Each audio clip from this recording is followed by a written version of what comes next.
All right. What is it?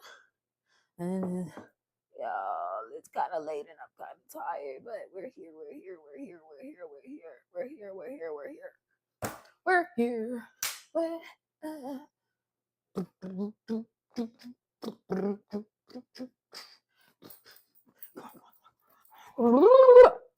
You got this.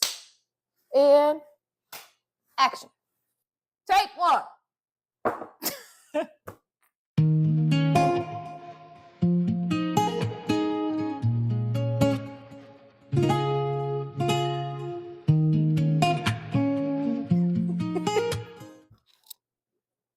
dang. Okay. Well, hello, everybody. Welcome to the podcast. Welcome to this side of the world. This is Her Path, Her Pace, where growth meets grace, and I am your host, Shay. Thank you for joining me this week for another episode. We are on episode, 10? 10, y'all didn't know this is we're on episode 10? Just by me being here on episode 10, I have surpassed 80% of people who go into podcasting. That's crazy. That's crazy. But here we are, y'all. We on episode 10. That's what's up. Oh my goodness. How are y'all doing this week? Like, let's just go ahead and dive straight on into life lately and just catch on up. Let's just chit chat. Yeah, let's chit chat. What's going on in my world? Well, the Upper Light event was this past weekend, and that was a great event. It was so good. I definitely look forward to more. I had no idea what I was really walking into and what I was going to see. I knew it was a cipher event, but I've only known of ciphers in the sense of rap and only rap. I wasn't sure how the program would come out and turn out, but it was great, and I enjoyed myself, and I look forward to more events. I'm attending more events. And then what else is going on? Oh yeah, kind of totaled out the car. So looking for a car. And I can't lie, I was a little stressed, but I released and gave it to God, and it's in God's hands now. So that's just where I'm at with that. So God gonna make a way. He'll make a way. And then what else is going on in my world? School's kicking my butt. Oh my goodness. Oh my goodness, school's kicking my butt. Like I keeps every class I get in, I'm like, oh yeah, it's getting a little tough. We in there now. I'm in that thing. Do you hear me? I'm in that thing. And like I thought my last professor really read. Oh, this professor, oh my goodness, he really be reading. He really reads. Oh my goodness, he really reads our assignments. And I know y'all are probably like, duh, Ariel, of course he's no, trust me. I promise you, my professors have not all like fully read my stuff because there's some skills and things that I'm doing in this class that I had to do in another class. And the way I'm being critiqued and stuff, I'm still doing great, passing, all that. I'm doing more than just passing. But the feedback and things that I'm getting, I wouldn't get that now. If I would have gotten it then, it would have been tightened. Like somebody tried to tighten me up in those other classes. But it's neither here nor there. I digress. We figured it out and we're growing. And we're glowing and growing and going.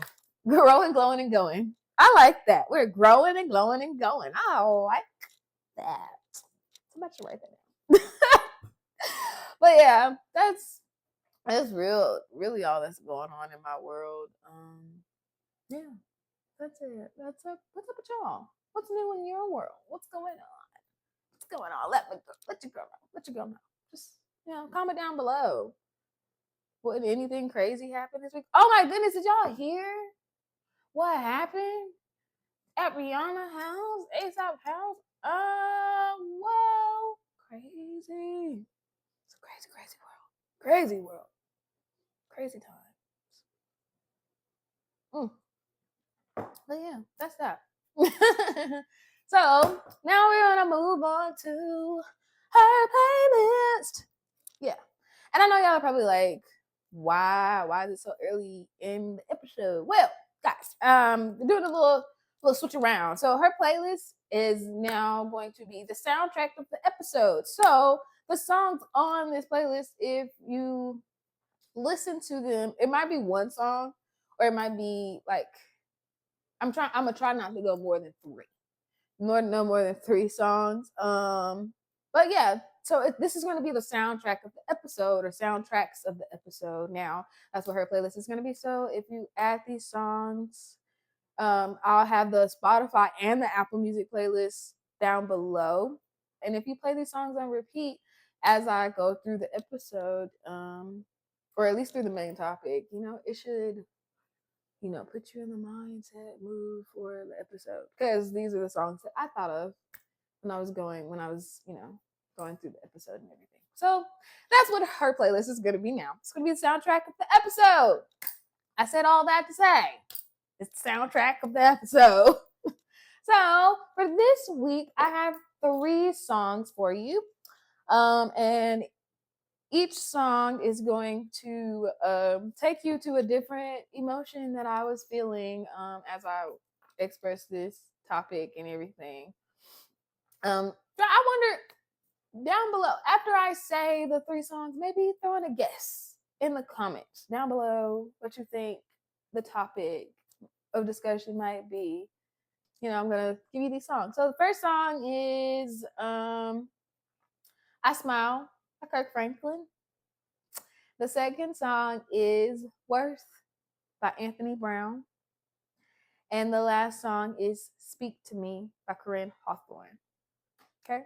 So those 3 songs are the soundtrack of this episode. So if you want to set the mood, set the atmosphere, get your mind right, or centered around the topic of this conversation and all that, put those songs on, put them on repeat, and let them play as you listen to this episode. Okay? So yeah, that is her playlist. Now we're gonna keep moving right along to share steps, share steps, share steps, share steps. For this week's shared steps moment, I would like to give flowers to the one and only Alice Walker. Okay.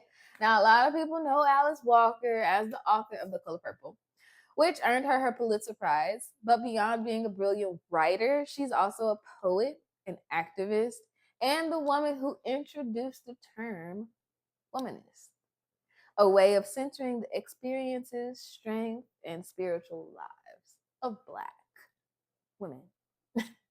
What I appreciate about Alice Walker is that her work has always encouraged people to think deeply, not just about society, but about themselves, about truth, about faith, about what it means to live with integrity and really know who you are. And that connects to this episode in a very powerful way. Because so much of what she writes about is the importance of questioning the voices around us and being honest about what we believe and why we believe it.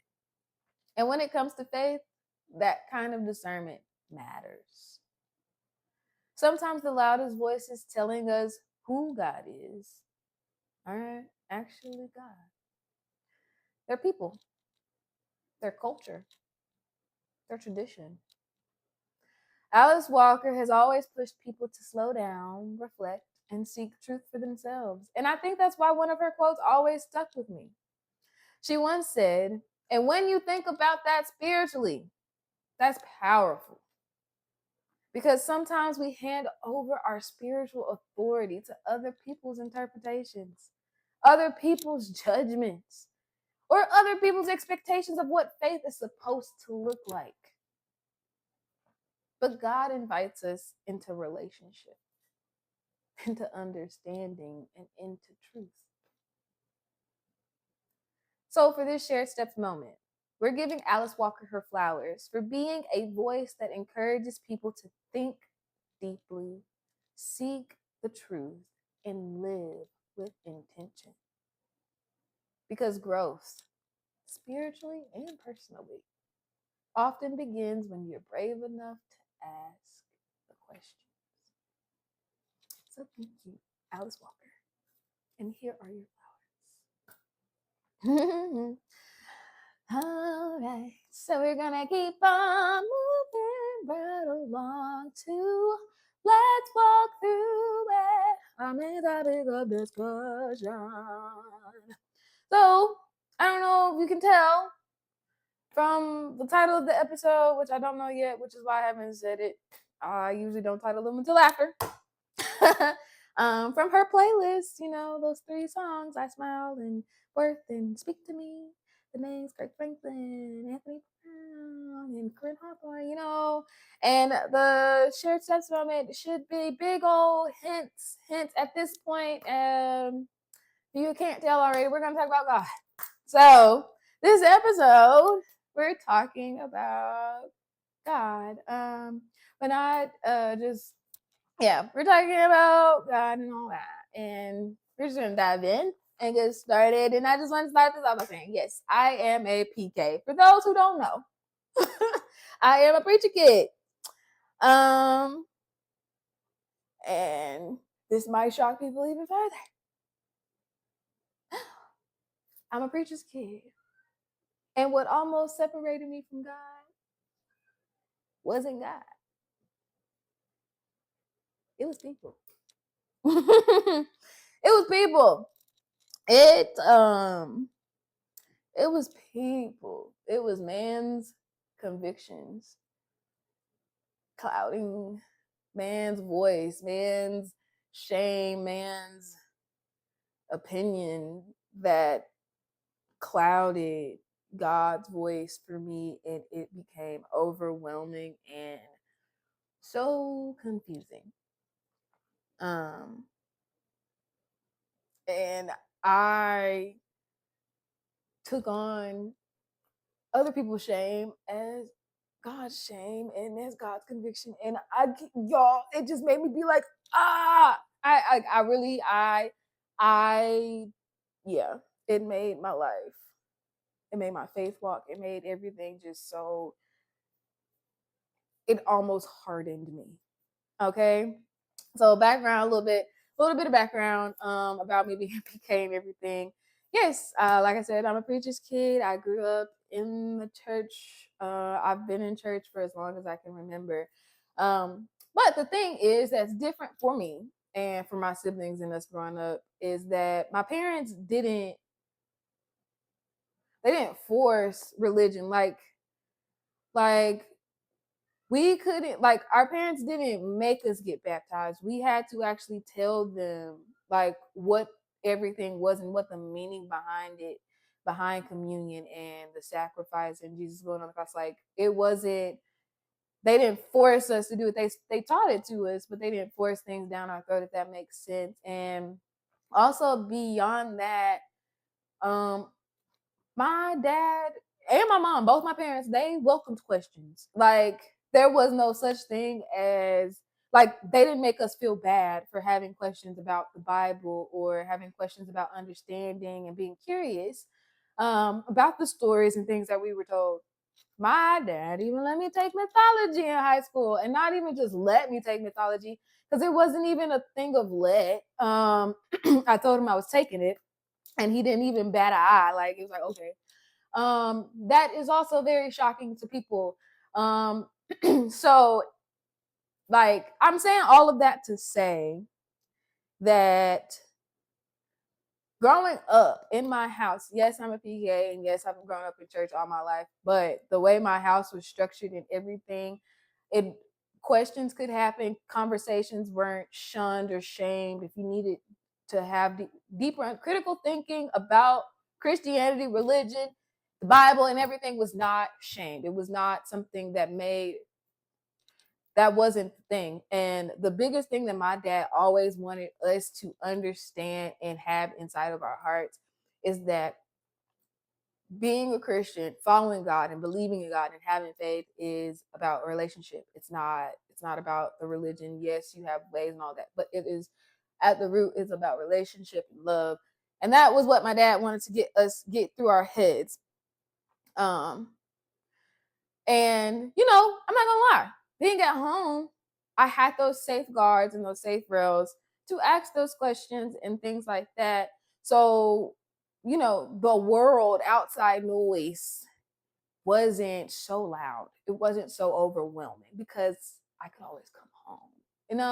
I always came home, and I like, because of my parents and how strong they are, coming home was a nice rock, a solid, firm foundation. So it was a nice reset. Like, my parents prayed up, they prayed up, so coming home was fine.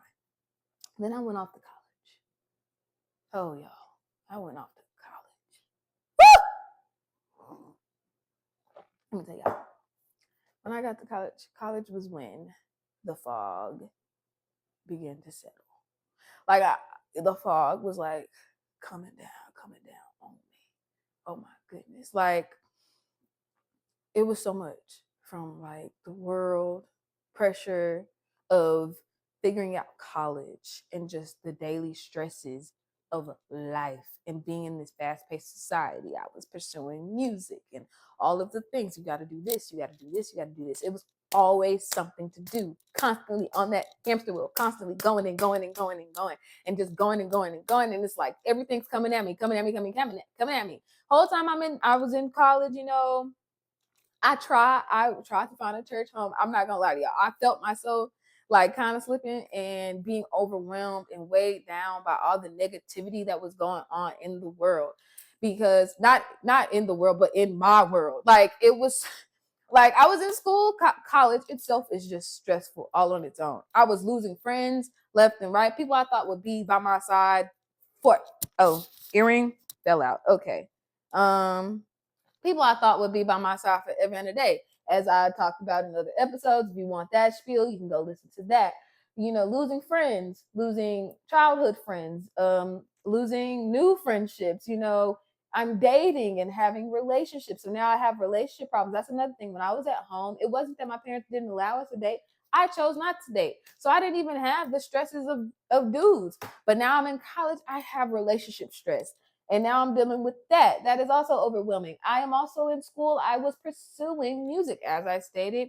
Y'all, nobody tells you how hard a music degree is. Nobody tells you how hard getting a music degree is just for you to get out of there. And they just be like, that's not a professional degree. And all the work you did in college doesn't amount to nothing because it wasn't in a professional world, even if everything was in a professional setting. Whatever. So I digress. But as you can tell from my emotions, heightened emotions and everything, I can boil it all down and say it got a bit overwhelming. Okay. And the more overwhelming it got, the more no's I got, the more I felt like doors were slamming in my face, the more people I was losing. Doubt started creeping in. I was questioning, man, am I supposed to be doing this? Is this the path I'm supposed to be going on? Is this really what my purpose in life is? There's literally no one around. Like, who can hear me? Nobody's checking in on me. Who understands me? Nobody even sees me. It is just me in this. It's just me in this bed by myself. It's just me. It's literally me, and I'm fighting. I'm fighting so hard. I'm fighting so hard, and everything I'm trying to do, it just keeps failing. Everything I'm trying to do is not succeeding. Why is it? Why am I losing people? What in the world is going on? And then I'd have small victories. Not even small victories. I'd have moments of victory. I'd have little wins. I'd have wins, and I'd get a little glimmer of hope, and I'd still hold on to that hope and everything. And the reason why I toiled and tarried for so long, because it wasn't just in college. It lasted a couple of years. It lasted a few years after college too. Like, that's the thing. It started in college. That's when the fog came down and started setting in on me. Ooh, and then I got my heart broken, and it really everything down, downpour, rain, down, negative. You're going to start down. And then I started making bad choices, and I'm like, oh my goodness, I'm not living my life right. I'm not living the way I know I'm supposed to be living. Oh my goodness, God. Oh my goodness, what is going on? God, do you even hear me? God, are you even seeing me? God, are you even there? Have you left me? Have you forsaken me? Like I was literally like, OMG, I don't hear you no more. And it's just like, what is going on? Like, I'm still here. I'm still holding on. I'm still holding on. But oh my goodness, I can't see. Oh my goodness, I can't hear. Oh my goodness, what am I supposed to do? It's just me. What am I supposed to do? It's just me. That was what was going on through my brain. What was going on in my emotions. I was having spiritual warfare, like crazy. And I say spiritual warfare because, y'all, I never lost sight of God. I never lost my belief. I never lost my faith. But that fog definitely made it hard to see. Made it hard to see. Made it hard to hear. It sure did. It sure did. But you know what? You know what? You know what realization God helped me come to was that what was really separating me, what was filling my fog, what was clouding me from hearing God, from seeing God, was man. Was man's convictions, was man's words, was the fact that I had reached this rigid point of you can't breathe without disappointing God. And at some point along the way, I couldn't tap into my foundation that I came from home of knowing above all else, God is love and it's about your relationship with him. It's about your relationship with him. They got lost in the fog, okay? Okay. The more I was hearing you're not good enough. The more no's I was getting, the further away that sentiment got. Okay. And I was taking on man's opinions. I was taking on man's shame. I was taking everything that man was telling me I was doing wrong. I was taking it and I was taking it and I was using it saying, you deserve it because you're not living right. You deserve it. You can't, you are a sinner. You live in sin. You're like, you will never be perfect. You will never be worthy. You are never going to be worth saving. And I went in my word. I went praying. I went talking to God. And I felt shame. I felt like God won't hear me. I've been out here for so long. He's not listening to me no more. He's not listening to me no more. I've been listening to man for so at this point. God, wow, he ain't here no more. I was like, he gotta still be here though. He gotta still be here. God, but that's the thing. I was like, I need God to still, I need you to still be here. I need you to still be here, God. Like, I need you to still be here. I really do. The turning point for me was, as crazy as this is, well, not as crazy as this, was the book of Job. But that was the turning point for me. Not when I initially learned it, because hold on. Okay, so when I initially learned the book of Job, growing up, I've always heard, be like Job, never question God, have faith, hold on, steadfast, be strong, all those things. And, when they taught it in church and preached about it at church, it was always about all the things that Job endured and then the promise and then what he received back, because God gave him his blessings tenfold, even more than what he lost. Versus when I read and studied for myself at school, because I took an understanding the Bible course, and shout out to my professor. She gave us a boatload of interpretations to understand fully the context of everything. And I now know that when we were talking about the book of Job, that wasn't something that was just being thrown out there. God meant that for my spirit and my soul. I just didn't know it at the time. I know it now. I know it now.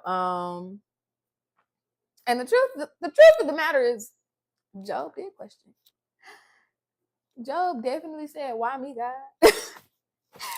Job definitely said, "Why are you doing this to me?" Job was mad. Job was angry. Job grieved. And Job spoke honestly to God at that man out there. Like, go read it for yourself. Go read for yourself. But Job had a full human, honest conversation with God and just let God know, like, bro, I'm not with this. Like, what is going on, basically? Like, why you got me out here? Like, what did I do to deserve any of this? You got some explaining to do. You got some explaining to do. And that's what Job was like. You gotta let me know something. And Job let God, he let him. He never turned his back on God, though. He didn't turn his back on God. But Job had a human moment with God. And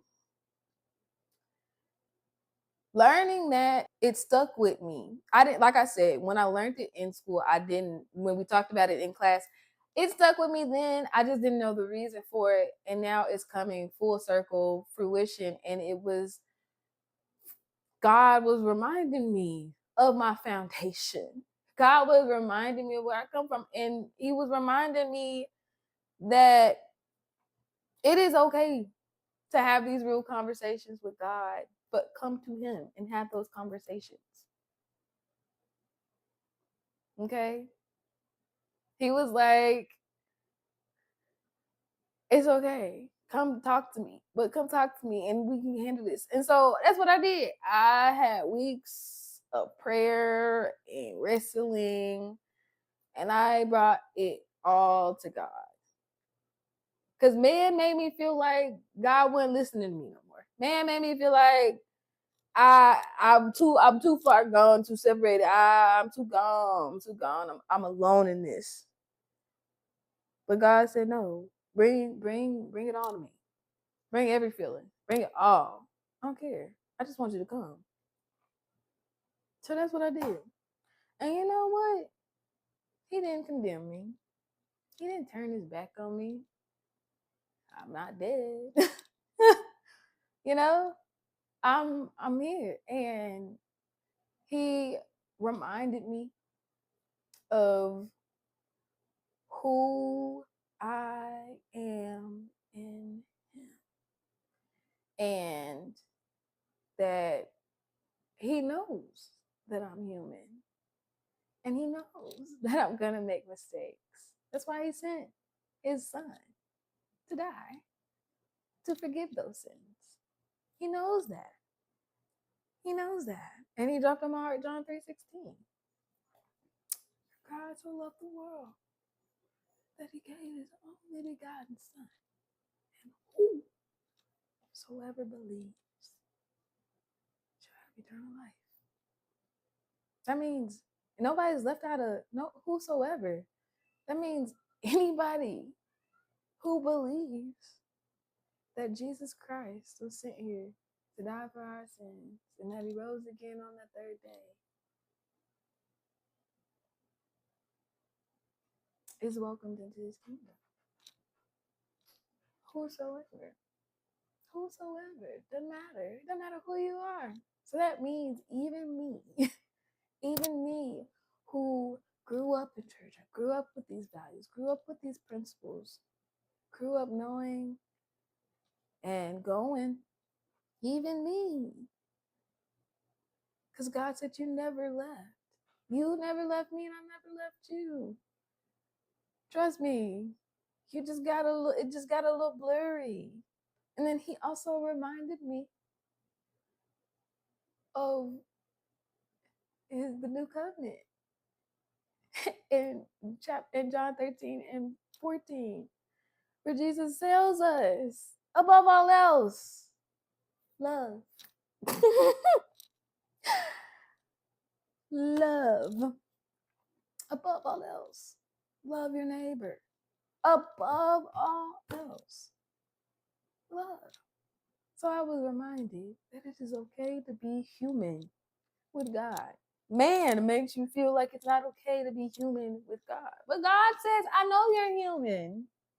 I know that. So come. And he reminded me that when he sent his son,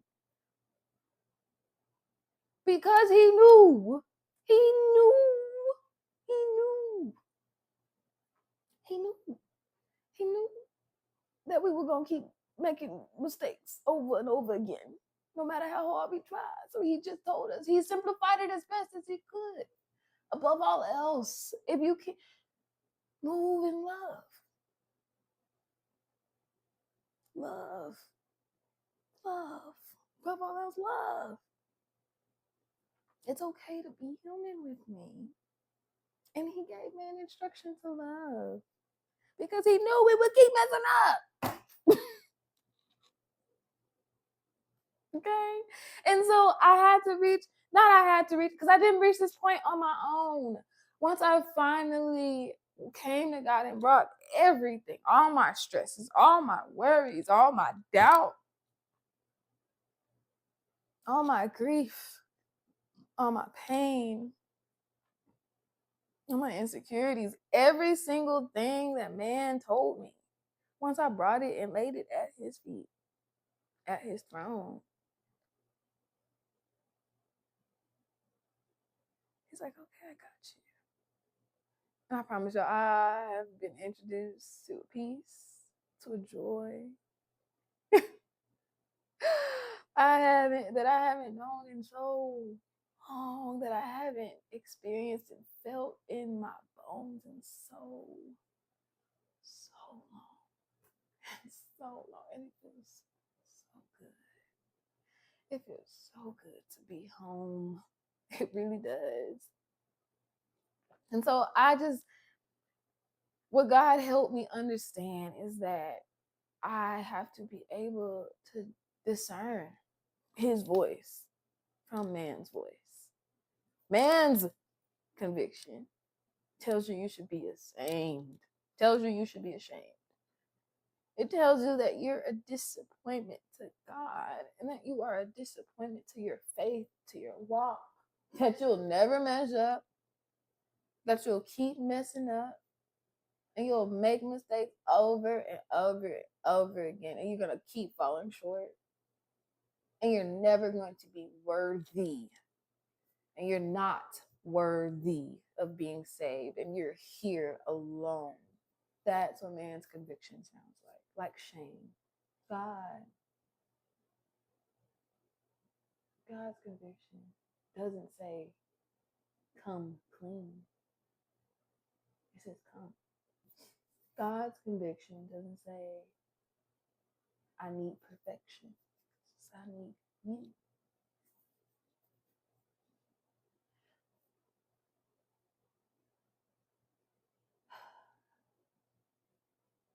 God says, I love you as you are.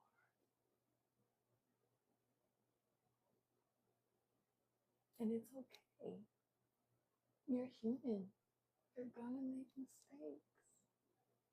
You're learning. Okay? You're growing. He says to come to me. Bring it here. Let's walk through this together. That's what God's conviction sounds like. That's what God's conviction feels like. It feels like a warm blanket of grace. Will he correct you? Yes. Will he shame you though? No. No. No. A funny little quote that I saw while I was scrolling on TikTok, everything. And it was something like God. She said along the lines like God says, I'm not saying to be sinless because that's impossible. But sin less.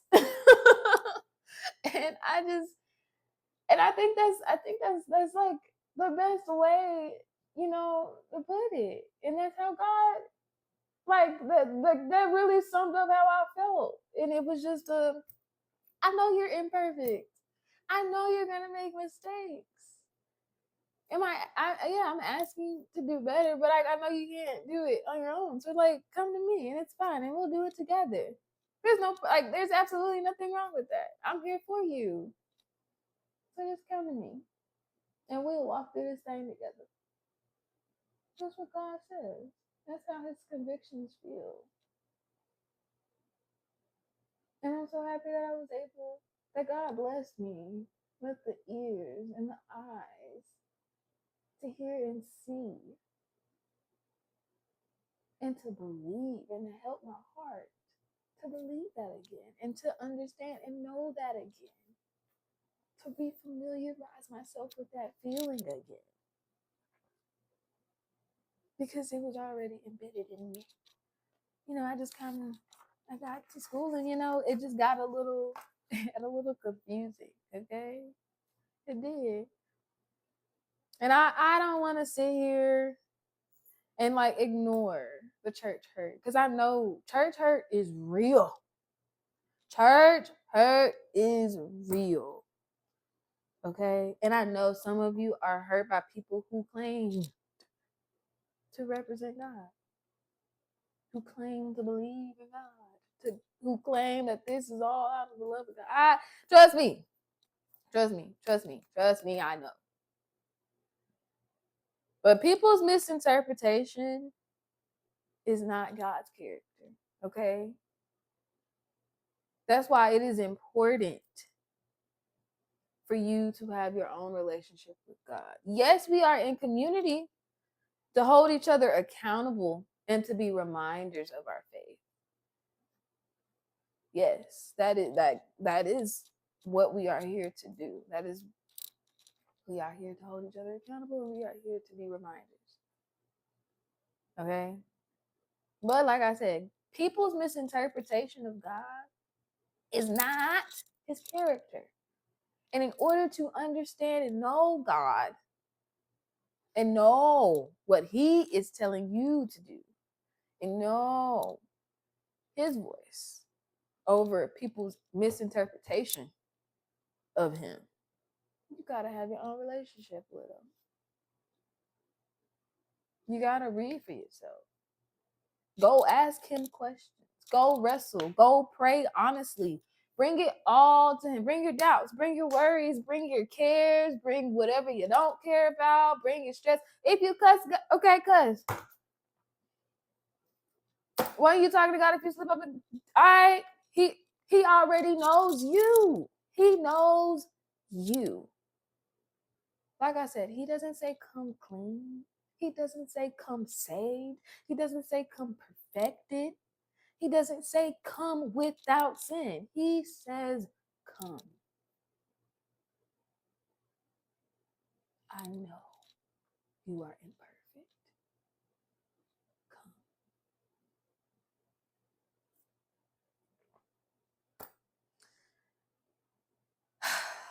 And I just want to remind you guys, if you don't take anything else away from this conversation, take this.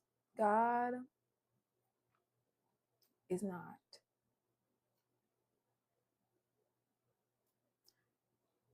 intimidated by your questions. God is not judging you for your pain and your hurt. He just wants relationship. Not perfection. Not perfection. Just relationship.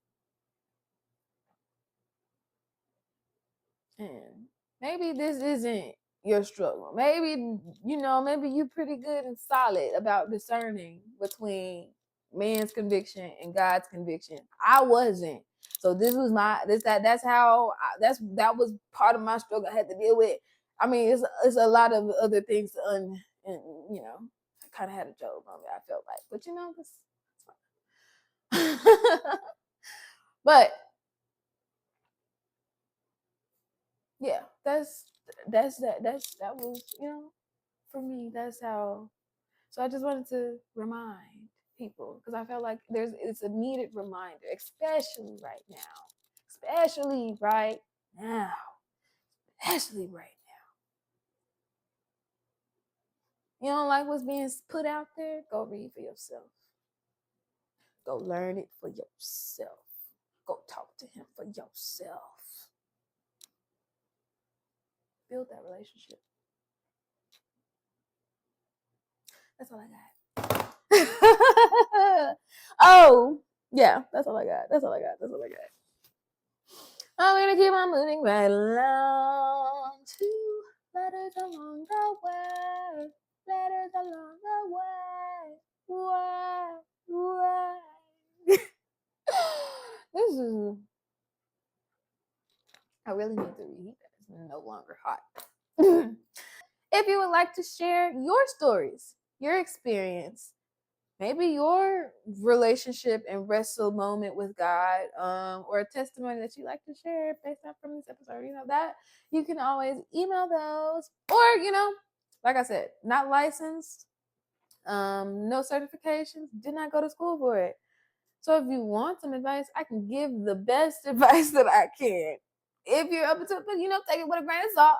I would take it with a grain of salt, because I by no means am a professional. But if you would like some advice, you can always send those letters to lettersalongtheway@gmail.com. That is lettersalongtheway@gmail.com. All right. Yes. So now we're gonna move on to glow up goals. So for our glow up goals, like I told y'all, we are gearing up for our 75-day challenge that starts. It actually kicks off this upcoming Sunday on the 15th, I believe. Yes, Sunday is our start day. So remember, if you are joining in on the 75-day challenge and you don't want to make a list for yourself, this is my list. We're doing daily journaling, daily workout plus clean eating, because what's the point of working out if you're not going to eat to support it? I'm going on a 30-minute walk every day. I'm going to read a chapter out of the Bible every day, and I'm going to read at least 10 pages for fun every day, because gotta get back into just reading for fun. So maybe drop down below in the comment section how many things is that? 1, 2, 3, 4, 5 things. Yeah, let's make a list of 5 things. Try to make a list of 5 things that you're going to commit to for the next 75 days. Okay, starting Sunday. Okay, starting Sunday. I'm starting Sunday. Starting Sunday though. Okay, cool. So we're gonna keep on going right along. We're at Grace Notes, Grace Notes, Grace Notes. So the Grace Note for this week. Yes, we moved on to Grace Note. So the Grace Note for this week is actually the verse that I read this morning during my morning devotion, and it is Psalm 143, verse 8. And I feel that if you are in a place and you don't necessarily know even where to start, I would start with this prayer. Cause me to hear thy loving kindness in the morning, for in thee I do trust. Cause me to know the way wherein I should walk, for I lift up my soul unto thee. So for those of you who don't know where to go, who don't know what to do next, you're in this place of confusion and overwhelming, and you just feel overwhelmed. Psalm 143, verse 8. Cause me to hear cause me to hear thy loving kindness in the morning, for in thee do I trust. Cause me to know the way wherein I should walk, for I lift up my soul unto thee. Psalm 143, verse 8. It helped me get through my confusion. that's my words of encouragement for this week. Yeah. And that's where we are. I know this episode was a little different.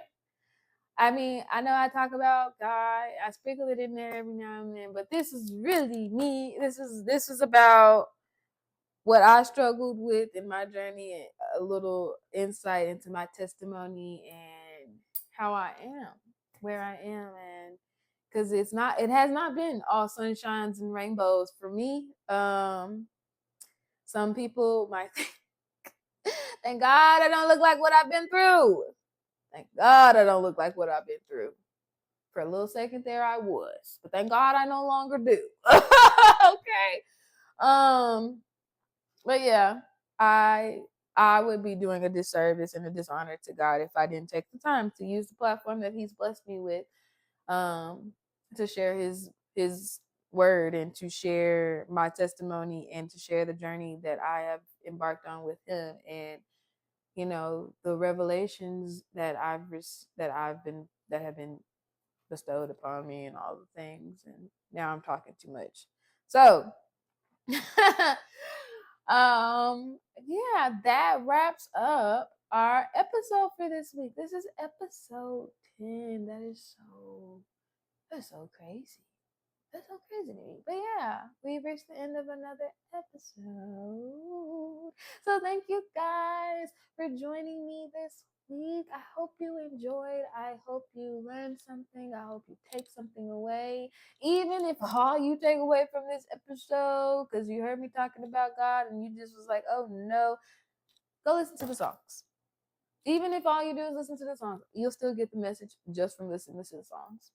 Just listen to the 3 songs. You'll still get it. Okay.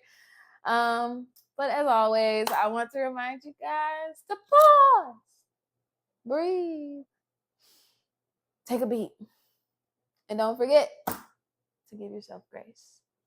Until next Tuesday, see ya.